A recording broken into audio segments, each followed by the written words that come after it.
KJ McDaniels mga bro, malaki ang tiwala kay Justin Brownlee sa Indonesia at Stanley Pringle bibitawan na nga ba? Yan mga bro, pagkatapos mong i-like ang ating video, mag-subscribe na rin kung bago ka pa lang sa ating channel at i-click ang notification bell para lagi kang updated sa ating mga sports balita.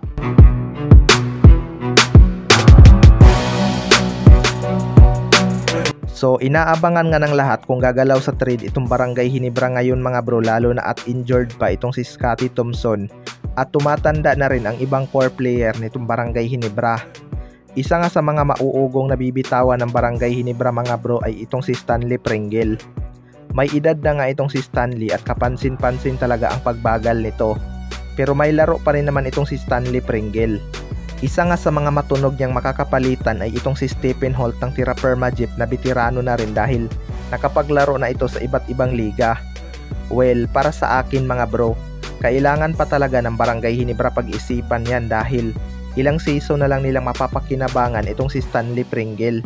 Mas bata pa nga itong si Stephen Holt, pero in terms of system mga bro, hindi hamak na mas kabisado na ni Stanley Pringle ang triangle offense. May tira din sa labas itong si Stanley Pringle kaysa kay Stephen Holt.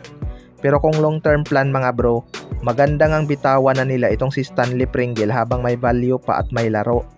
Panalo pa rin naman siguro ang Barangay Ginebra dito. Sa kabilang banda naman mga bro, KJ McDaniels, malaki ang tiwala kay Justin Brownlee sa Indonesia. Ito ngang si KJ McDaniels ang isa sa mga magiging kakampi ni Justin Brownlee sa Pelita Jaya. Familiar na nga sa mga Pinoy itong si KJ McDaniels dahil naghalimaw nga ito sa ating pambansang liga. Naglaro nga ito sa MVP team at nakalaban na rin ni Justin Brownlee.